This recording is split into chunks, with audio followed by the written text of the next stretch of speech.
ইয়াত উপস্থিত নুনাই চাইপাৰ সমষ্টিৰ আমাৰ MCLA ডাঙৰীয়াক লগতে আমাৰ EM ডাঙৰীয়াক ধন্যবাদ জনাইছোঁ আমাক আজি এই সুবিধাকণ দিয়াৰ বাবে আৰু তাৰ লগতে মই ইয়াত উপস্থিত সকলো ৰাইজকে ধন্যবাদ জ্ঞাপন কৰিছোঁ।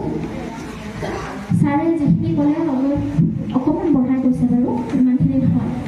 যিয়ে নহওক মই আপোনালোকৰ লগত পৰীক্ষাৰ লগত জড়িত কিছুমান কথা অনানুষ্ঠানিকভাৱে পাতিবলৈ চেষ্টা কৰিম। আনুষ্ঠানিক হৈ গ'লে হয়তো আপোনালোকৰ সঁহাৰি কমকৈ পাম। অনানুষ্ঠানিকভাৱে মানে মোৰ আজি ইয়াতে এইটো বস্তু দেখি প্ৰথমতে ভাল লাগিছে যে আপোনালোকে পৰীক্ষাটো দিম বুলি মন কৰি সকলোৱে আজি ইয়ালৈ ওলাই আহিছে। সেইটোৱে প্ৰথম আমাৰ কাৰণে ডাঙৰ ছাকচেছ। আৰু মই এই অঞ্চলৰ হোৱাৰ বাবে এই অঞ্চলৰ ছাত্ৰ ছাত্ৰীখিনিক মই মানে মানসিকতাটো খুব ভালকৈ বুজি পাওঁ। মানসিকতাটো কেনেকৈ বুজি পাওঁ যে মই নিজেই এই অঞ্চলৰ, আগতে মই নিজেও ভাবিছিলোঁ আমি যথেষ্ট পিছপৰা অঞ্চলৰ ছাত্ৰ ছাত্ৰী। আচলতে পিছপৰা অঞ্চলৰ বুলি মই নকওঁ, আমি কিছুমান সুবিধাহে পাইছোঁ। আমি জীৱনটো বেছি ভালকৈ দেখিবলৈ এটা সুবিধা পাইছোঁ, যিটো সুবিধা চাগে বাহিৰত অলপ কমকৈ পায়। আমি কষ্ট ষ্ট্ৰাগল আছে। মই নিজৰ ষ্ট্ৰাগলৰ কথা ইমান আপোনালোকক নকওঁ, কাৰণ মই জানো ইয়াত যিমান কেইগৰাকী ছাত্ৰ ছাত্ৰী বহি আছে সকলো মই নিজে কামত থাকি মই নিজে আপোনালোকৰ মই কোনো ধৰণৰ কোচিং লোৱা নাছিলোঁ বা মই ইয়াতে আছিলোঁ, মই বাহিৰত যোৱা নাছিলোঁ। মই মাষ্টাৰ ডিগ্ৰী কমপ্লিট কৰাৰ লগে লগে মই ঘৰলৈ উভতি আহিছিলোঁ আৰু ঘৰত উভতি আহিয়ে মই যথেষ্ট মোৰ যি প্ৰিপেৰেশ্যন আছে মই ইয়াতে চলাইছিলোঁ। মই আপোনালোকক এটা কথা ক'ব পাৰোঁ যে প্ৰথম কথাটো হৈছে আমাৰ মনৰ পৰা আমি ভয়টো আঁতৰাব লাগিব। আৰু আমাৰ ইয়াৰে ছাত্ৰ ছাত্ৰীৰ এটা মানসিকতা আছে যে আমি একো নাজানো।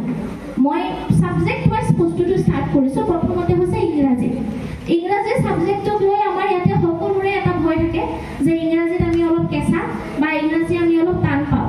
কিন্তু আচলতে আপোনালোকে চাবলৈ গ'লে আমি সকলোৱে ইংৰাজীত যথেষ্টখিনি ভাল, খালি অলপমান আমি নিজক চিনি পোৱাত অসুবিধা হৈছে। মই এটা চিম্পল উদাহৰণ দিছোঁ। আমি মোবাইল ফোনটো বা লেপটপটোৰ ছেটিংছ কেতিয়াও অসমীয়াত কৰি নাচাওঁ। আমি সদায় সেইখিনি ছেটিংছ ইংলিছত কৰিয়ে চাওঁ, আৰু অসমীয়াত কৰিলে হয়তো আপোনালোকেও ফোনটো চলাবলৈ টান পাব। তো আপুনি যদি ফোনৰ ছেটিংছটো, লেপটপৰ ছেটিংছটো ইংৰাজীত চলাব পাৰিছে, তাৰমানে আপুনিতো ইংৰাজী নজনা নহয়। জাষ্ট আপুনি ইংৰাজী ছাবজেক্টটো কিতাপত দেখা পালে ভয় কৰিছে, বেলেগ একো নাই। চ' প্ৰথমতে সেই ভয় কৰা মানসিকতাটো আমি আমাৰ মনৰ পৰা আঁতৰাব লাগিব। ছেকেণ্ড কথাটো আহিছে আমাৰ মেথছৰ ক্ষেত্ৰত। যেতিয়া আমাৰ বৰ্তমানৰ অসমৰ মুখ্যমন্ত্ৰী মাননীয় ডক্টৰ হিমন্ত বিশ্ব শৰ্মা ডাঙৰীয়া যেতিয়া মুখ্যমন্ত্ৰীৰ দায়িত্ব ভাৰত আহিলে, তেখেতে তাৰ আগতেই ঘোষণা কৰিছিলে যে আমাৰ চৰকাৰ এইবাৰ পুনৰবাৰ আহিলে আমি 1 লাখ চাকৰি দিম বুলি কৈছিলে। আৰু সেইমতে কথাই কথাই তেখেতে পালন কৰি পেলাই গোটেই অসমত 1 লাখৰ অধিক চাকৰি তেখেতে প্ৰদান কৰিলে। লগতে এইবাৰৰ ঘোষণা আছে 50,000 চাকৰি আকৌ অসমত দিব বুলি। গতিকে মই নলেজ চেৰপং যিখিনি ইয়থ আছে, ল'ৰা ছোৱালী 2-এজন ল'ৰা ছোৱালী আমাৰ সমষ্টিৰ বাহিৰতো আহিছে। বিশেষকৈ মই আমাৰ ল'ৰা ছোৱালীবিলাকক মই সকলো দিশৰ পৰা ৰেডি কৰিছোঁ, তাকে যাতে এই যে অসম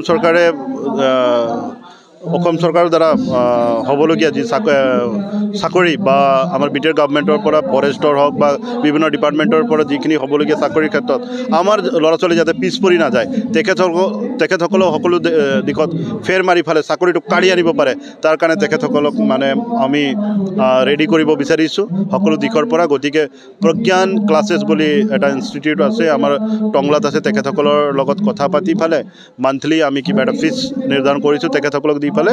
কিন্তু ষ্টুডেণ্টসকলক আমি বিনামূলীয়াকৈ কোচিং প্ৰদান কৰিম। সন্ধিয়া তেখেতসকলে স্কুল কলেজৰ পৰা অহাৰ পিছত এইটো ক্লাছটো কৰিব পাৰিব। মেক্সিমাম 3 আৱাৰ্ছ হ'ব তেখেতসকলে।